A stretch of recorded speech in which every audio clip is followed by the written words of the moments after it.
मसीह के अजीम बाबरकत और ख़ूबसूरत नाम में तमाम बहनों को, भाइयों को, नौजवानों को, बुज़ुर्गों को और तमाम यहाँ पर बैठे हुए ख़ादमीन को मैं सलाम पेश करता हूँ। मेरे अजीज़ों, आज का दिन हम सब मसीहों के लिए, ना सिर्फ हम सब मसीहों के लिए बल्कि पूरी दुनिया के लिए बहुत बड़ी अहमियत का हामिल है, क्योंकि मसीह यीशु सिर्फ एक कौम के लिए, एक कबीले के लिए, एक उम्मत के लिए नहीं आया बल्कि पूरी दुनिया के लिए आया। और मेरे अजीज़ों, वो पूरी दुनिया के लिए आया और उसने अपना बेशकीमती खून बहाया और बनी नौ इंसान को उसके गुनाहों से निजात दी। आज का जो हमारा दूसरा कलमा है वो कलमा निजात है। मेरे अजीज़ों, मैं और यूहन्ना की अंजील में लिखा है कि खुदा ने किसी एक कौम से नहीं, सिर्फ बनी इसराइल से नहीं बल्कि पूरी दुनिया से ऐसी मोहब्बत रखी कि उसने अपना इकलौता बेटा बख्श दिया ताकि जो कोई उस पर ईमान लाए हलाक ना हो बल्कि हमेशा की ज़िंदगी पाए।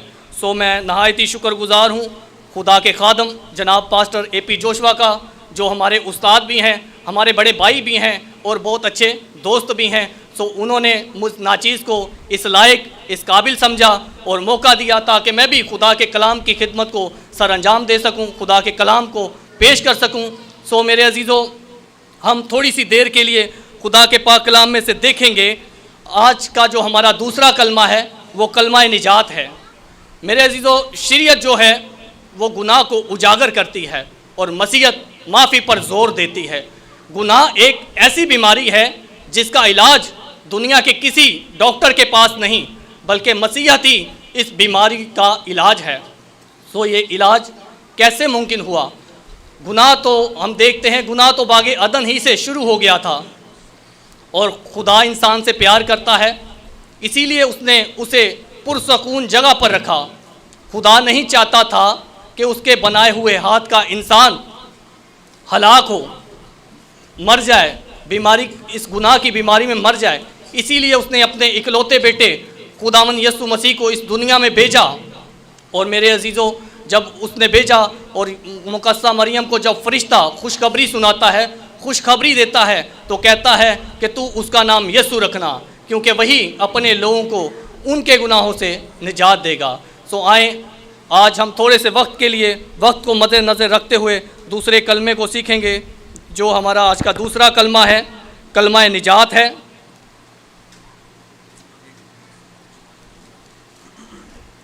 मेरे अजीज़ों, जब खुदा इंसान से प्यार करता है और कलाम पाक में भी लिखा है कि वो किसी गुनहगार की हलाकत नहीं चाहता, वो चाहता है कि हर एक इंसान की तौबा तक नौबत पहुँचे। लूका की मार्फत लिखी गई अंजील उसका 23वां बाब और उसकी 43वीं आयत में यूँ लिखा है,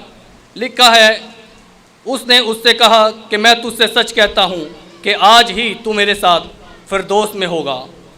मेरे अजीज़ों, खुदावंद यीशु मसीह ने किससे कहा? ये शख्स भी एक गुनहगार था और बाइबल मुकद्दस की रोशनी से हमें पता चलता है कि ये एक डाकू था और इसके साथ इसका एक साथी था जो उस भीड़ के साथ मिलकर खुदावंद यीशु मसीह का मजाक उड़ाता, उसको ठट्ठों में उड़ाता और कहता है क्या तू मसीह नहीं? अपने आप को और हमको बचा। मेरे अजीज़ों, इन दोनों डाकुओं की खुदावंद यीशु मसीह के साथ मसलूबियत कोई हादसा या इत्तफाक ना था, बल्कि खुदावंद यीशु मसीह की मसलूबियत इन दोनों डाकुओं के दरमियान कलाम मुकद्दस के ऐन मुताबिक हुई, जैसा कि कलाम मुकद्दस में लिखा है कि वो खताकारों में शुमार किया गया। अब इन दोनों डाकुओं के पास बराबर मौका था, यकसा मौका था कि वो अपने निजात दहिंदे यीशु मसीह को जाने, मगर इन दोनों में से एक ही डाकू ने खुदावंद यीशु मसीह को जाना और पहचाना। जब मेरे और आपके मसीहा ने अपने सताने वालों के लिए यूँ दुआ की कि ऐ बाप इनको माफ़ कर, क्योंकि ये नहीं जानते क्या करते हैं। जब मसीह के इस किरदार को, इस करैक्टर को इस डाकू ने देखा तो इसकी रूहानी आंखें खुल गईं। बल्कि इसका जो दूसरा साथी है वो मसीह को ताने मारता है, कहता है क्या तू मसीह नहीं? अपने आप को और हमको बचा। मगर इसका दूसरा साथी जो खुदावंद यीशु मसीह पर ईमान ला चुका था, कहता है क्या तू खुदा से भी नहीं डरता? हालांकि उसी की सज़ा में गिरफ्तार है। यहाँ पर वो खुदा को मुनसब के तौर पर पेश करता है, कहता है क्या तू खुदा से भी नहीं डरता? हालांकि उसी की सज़ा में तो गिरफ्तार है। फिर कहता है हमारी सज़ा तो वाजिबी है क्योंकि अपने कामों का बदला पा रहे हैं। यहाँ पर वो अपने गुनाहगार होने का भी इकरार करता है और बाइबल मुक़द्दस फरमाती है कि जो अपने गुनाह का इकरार करता है उस पर खुदा की रहमत होती है। जो अपने गुनाह को छुपाता है वो कामयाब नहीं होता, बल्कि जो अपने गुनाह का इकरार करके उन्हें तर्क कर देता है उस पर खुदा की रहमत होती है। इस डाकू ने अपने गुनाहगार होने का इकरार किया और बागे अदन में हम देखते हैं जब आदम और हवा ने गुनाह किया तो उन्होंने अपने गुनाह को छुपाया। खुदा पुकारता है, ए आदम तू कहाँ है। बाद लोग कहते हैं कि देखो खुदा को पता नहीं कि आदम कहाँ है और आदम ने क्या किया है। मेरे अजीज़ों, खुदा बखूबी जानता है क्योंकि हम सब की ज़िंदगियाँ उसके हजूर खुली किताब की मानिद हैं। खुदा जानता था कि आदम ने क्या किया है और अब आदम कहाँ है। ये बात हो रही है उस मकाम की, ए आदम तू कहाँ है, यानी कि जिस मकाम पर, जिस जगह पर मैंने तुझे खड़ा किया था अब तू वहाँ नहीं। आदम कहता है कि मैं डरा क्योंकि मैं नंगा था। खुदा फरमाता है कि तुझे किसने बता दिया कि तू नंगा है? क्या तूने उस दरख्त का फल खाया जिसकी बाबत मैंने तुझे हुक्म दिया था और कहा था कि इस दरख्त का फल ना खाना। खुदा अब आदम से जब कहता है तो आदम माफ़ी मांगने की बजाय, अपने गुनाह का इकरार करने की बजाय उसे छुपाता है और उस पर खुदा पर इल्ज़ाम लगाता है। कहता है कि जिस औरत को तूने मेरे साथ किया इसने मुझे दिया तो मैंने खाया। जब औरत से पूछा जाता है, औरत कहती है सांप ने मुझे बहकाया तो मैंने खाया। तो मेरे अजीज़ों, बागे अदन में हमें खुदा की पहली अदालत नज़र आती है।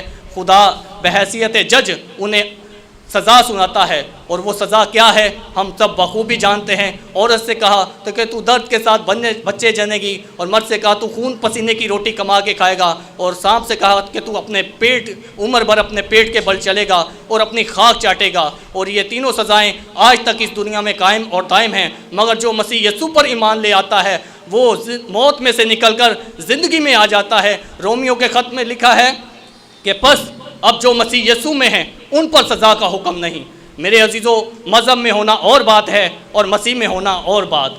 हम मज़हब के साथ साथ मसीह में भी हों। और मेरे अजीज़ों, खुदावंद यीशु मसीह ने खुद फरमाया कि जो मुझ पर ईमान लाता है अगरचे वो मर भी जाए तो भी ज़िंदा रहेगा। और हम इस डाकू को देखते हैं, ये डाकू खुदावंद यीशु मसीह पर ईमान ले आया, उसको अपना शख्सी निजात दहिंदा इसने कबूल कर लिया और कहता है कि ए यीशु का मतलब है निजात दहिंदा, निजात देने वाला, छुड़ाने वाला, बचाने वाला।